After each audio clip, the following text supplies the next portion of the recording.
knew her talent, knew it well. Did you sing any jingles for that Tapa Cola or anything like that? No, I was just in the contest. Did you model a Sherry Gibson? Oh, no. Well, most of my modeling was before that, you know, and the teaching and dancing. But I had a name when I first started modeling under Shirley Curtis. So I've had lots of aliases, you know. But I went under the name of Shirley Culpepper when I was modeling. Where did you model? I modeled at Garfinkel's, Cannes, Tech Company, Landsberg's. With an Woody's? agency? Well, I joined Shy Incorporated, owned by Julie Shadell, and her partners, Henson and Young. That's how they got SHY. And they got me jobs. And I taught dancing part-time also. And then when I was modeling a show for Garfinkel's, Phyllis Bell was there, and she asked me if I would teach modeling for her at her agency part-time. So I did, and I enjoyed it very much. But I continued to model on the side, and I continued to do tea shows, and I continued to do singing engagements. And then I finally started teaching for her full-time, and I loved it. I really did. And I was there teaching with her when Bill and I got married. And I continued to do that until our first was born, that was Scott. It was 1960. And then 1965, Jack came along, joined the family. But my career was probably, I'd say, over by 1960. I continued to model a little bit after I got married, but not very much. But I stayed home and took care of my children. I think if you hired Chuck and Lee as your agents, you could go back to work and I could retire. Yes, I yes. think so. You are retired. I am. My wife keeps telling me I That's what should you tell retire, but she says, you don't do anything now anyway, but I have a question for you, Bill. Yes, sir. Only because I was told that people who worked with you, that you had the technique in the middle of the night of putting a record on and maybe looking as though you were dozing off, but the timing was always perfect, that you'd be right back up again to go on live mic. Was that? That's partially Not true. looking, he was dozing. That's partially He did true, but back then we had engineers, and the floor at the studio was carpeted, and I'd introduce South Pacific or The King and I or whatever, and it's going to run for 55, 56 minutes, something like that. And I'd usually just lie down in the studio and take a nap. And the engineer would wake me. And one time, the engineer went to sleep while I'm sleeping. So we get, the show ends, and the record is going like that in the dead groove, just going around. And until the newsman sitting in another part of the studio realized all of a sudden there's nothing on the air, he comes in and wakes the two of us up, and it's like 3 minutes after 5 o'clock, because I played the shows 4 to 5, and then I did the last hour alive. Alive? I'm glad you were alive. Hopefully alive. But I never forget that, but you know, I didn't get fired for it. I didn't get penalized for it. We were very lucky. You had to sleep sometime. Well, yeah. I just heard that you could sit there and look like you were asleep, but then be able to. No, I had that hour off. I was on midnight to 6. Yeah. Those 30 years. Felix Grant was on 7 to midnight, and I followed him. And we were on radio, Chuck, at a time when we were allowed to play what we want, say what we want, interview whomever we wished, and they would support us, and they would support it.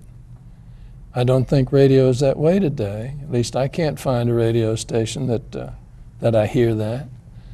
And MAL at the time I was there was considered the #1 station in the city, not for me, but for Hardin and Weaver and Trumbull and Core. And I think WMAL's theory was just like yours, going to the golf tournaments and emceeing, that 2 or 3 people would say, hey, what does he sound like, and listen. They took that same approach with Hardin and Weaver, too. Oh, they did. They gave out Hardin and Weaver hats. And oh, my, yes, and they had the Hardin and Weaver golf tournament every year. they sent them out all Keeping over in town. touch with the community. Yeah. At that time. And I swear if I leave this mortal coil now, I really do not have a complaint. No complaint. We had a good life. And we met so many marvelous people. Goodness gracious. We did. Haven't we? Did you talk about those experiences during the night as you were playing the different records? What did you fill with? And Yeah, I talked about where I'd been, who I may have met, what they were like, always being generous about that part of it.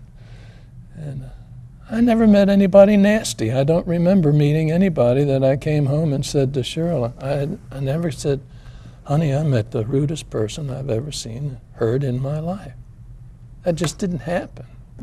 And I used to MC the Redskins Welcome Home Luncheon. And that was always fun. I got a chance to introduce the Redskins that I admired so much because I was an avid Redskin fan, avid, prior to Snyder. I was an Would you like to elaborate on that, Bill? No. Don't get us started. so what are you doing now, Bill? What are you looking for filling a job. your time? Looking for a job. I think you're playing the piano, I understand. Well, see, you ought to get a hobby like Chuck and I have, which is this show. It's our hobby. Do you need a third co-host? Sure. Certainly we do. We'd love to have you. Are you playing the piano, practicing and trying to improve your skills? I'm just about ready to start doing it again. I don't know that you know the story of the three men with whom I studied. One was a man named Art Carcetti, who plays every Saturday night at the University Club down on 16th Street. And the second man I studied with was a very popular and famous one named John Eaton, with whom I studied for a lot of years. And the other one was a man named Mel Clement, who was probably one of the most respected of pianists. And all three of them, after my studying with them, had me sign a waiver which said at no time have I been the student of Mel Clement, John Eaton, or Art Carcetti. Mel Clement was wonderful. I told him, I said, you don't play the piano, you caress it. He was really good. Mel was lovely.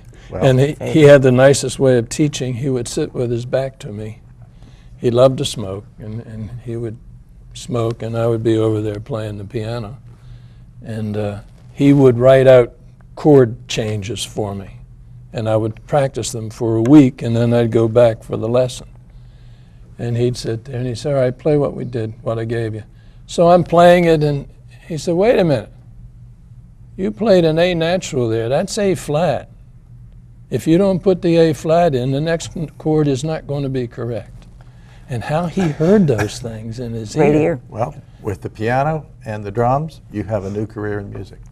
Thank you. I would suggest that. Thank you. Thank you. We're out of time. Boy, we're going to have to have you back again. Yes. Oh, I'm sorry. We'd love it. Well, I took up enjoyed too You this much. promised very to bring Shirley. I took Yes. up too much time. No, Thank you didn't. both. It was Thank wonderful. you. We are Enjoyed honored it. to be Thank you here. for inviting us. Thank you so much, and thank you for joining us on Out of the Past. Lee and I will be back. Next week, hopefully. Yes.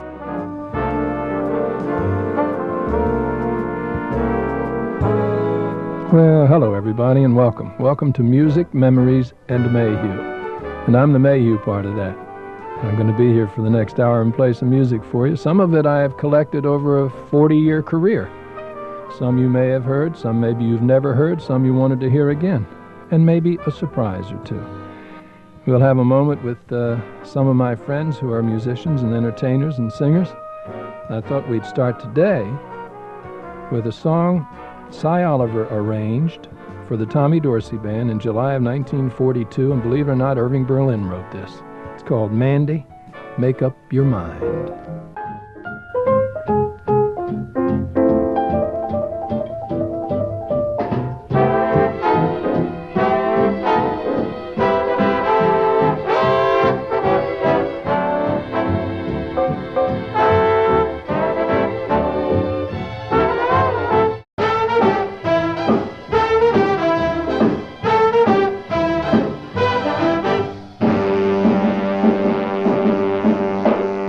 From July of 1942, and it sounds terrific today. The only thing that saddens me is that youngsters today don't get to hear that kind of stuff.